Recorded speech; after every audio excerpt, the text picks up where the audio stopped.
everyone, this is Nibiru Watcher, September 22nd, 2016. And some of you have seen this before, but I got to keep bringing it up to show you what you're going to see next. This was a time-lapse video over Australia. So let's watch this time-lapse, and I'll show you the lenses that are fixed in space as the sun sets.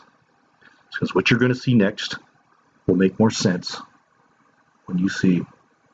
I want you to see how the sun, the object back here, is refocusing the light through a series of these lenses. You can see smaller lenses up here and bigger lenses up here, and you can even see the oscillation between this light as it keeps oscillating back and forth. See all the lenses in the top up here. Okay, I had a video on this. Now that we've established the fact there are lenses in space, refocusing the light, changing the convergence or the focal point of the object behind it so you don't see it. Next, I want to show you what we're seeing here. Wow. So I just showed this last night. This thing is still approaching us.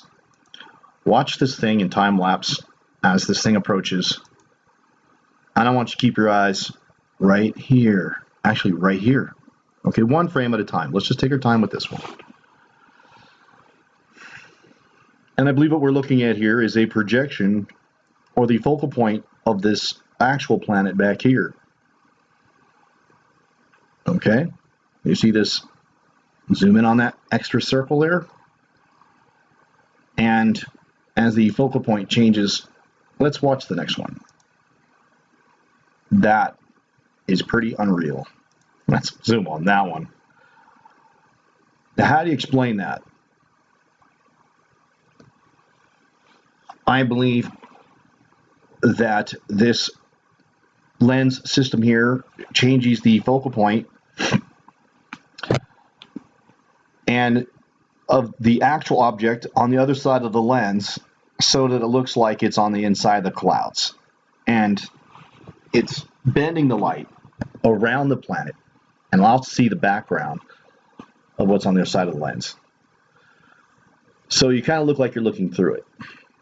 And as this object is getting so close, this lens system isn't going to work anymore, especially when the debris from this object smashes all the lenses, and then people are really going to freak out.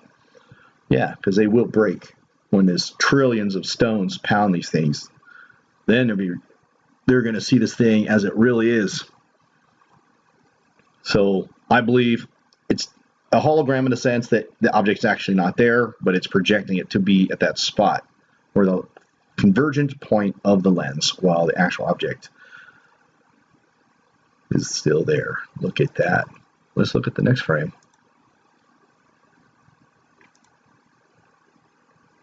We can still see the evidence, I believe, to be the true position. So this is like acting like a projector. But look at that thing.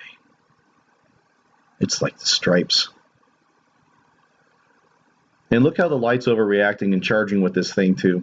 Every time this thing is falling up, it charges up all the devices, electronic.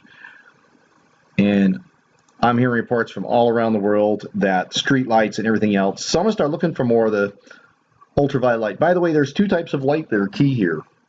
You get the plasma light, which is ultraviolet coming from the arc.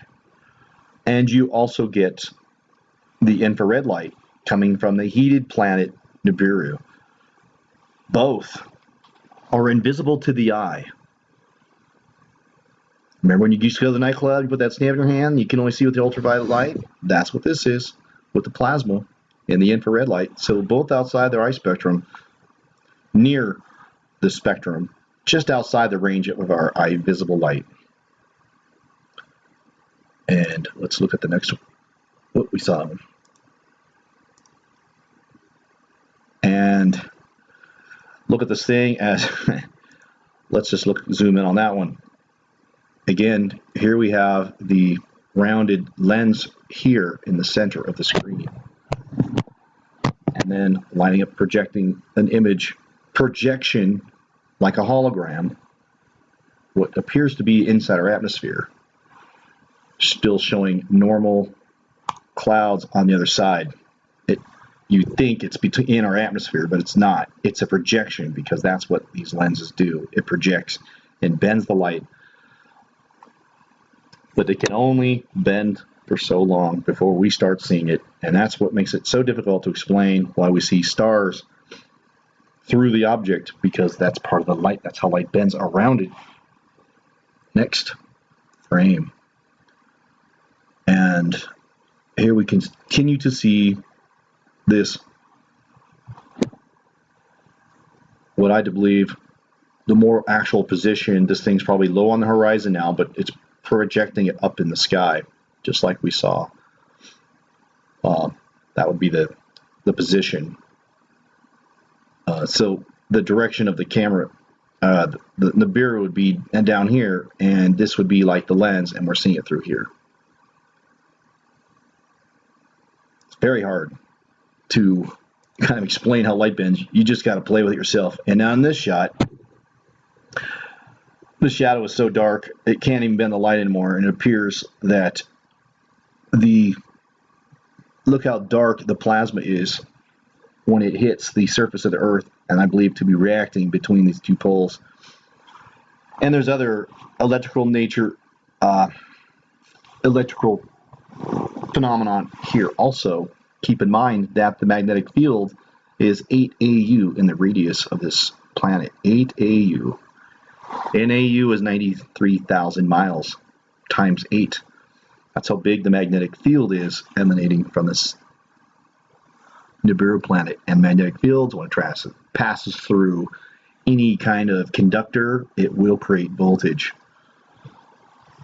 And when this thing gets close enough, it will create plasma craters like we have in the Sahara Desert and on Mars when it passed in times past. So this thing is coming quickly straight at us, and I will look in the archives of a little more plasma evidence from my last video that I didn't show, more in the archives. So let's just run a little time lapse here. We can keep watching. Look at how wide this plasma tail is. Folks, it's getting bigger, it's changing colors, it moves. Nothing else can explain it. Yeah, what is that? Kind of looks like a black widow spider, but I actually think it's still Nibiru. It's just the way the tail moved. It just happened to look like a spider. And, oh yeah, one more thing I want to show you. This is the feature of the camera. So the camera is up in this box. Okay, so if there's going to be a spider, where's it going to sit? It'd have to be right on top of it. There's nothing in front of it. There are no trees. It's not going to be in a nest. Okay, take a nice hard look at that. Where's the spider going to sit? What would it look like if you had a spider on that lens? Man, it would be dark and in your face and highly detailed. Okay, there's nothing else. It's just the open sea out there. This is it, inside of a box. A Canon EOS 1100. Show me where that spider is going to be on that one.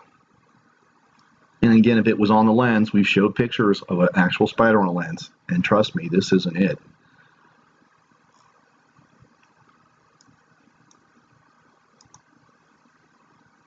So let me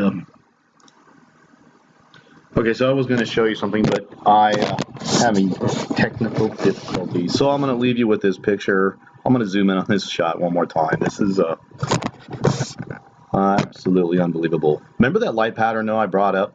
You see the 3, 1, 2, 3, just like the lenses we saw, but this thing is obviously on their side and projecting it at a holographic image in front of us, which gives it appearance of being in front of the clouds. Yeah, so you'll see clouds behind it. And you're like, that's where all the hecklers come in. And that's where people get confused, because they don't understand this lens system here and how it's projecting basically holograms. and orbs that follows the sun, and just really bizarre stuff that you can catch on a camera.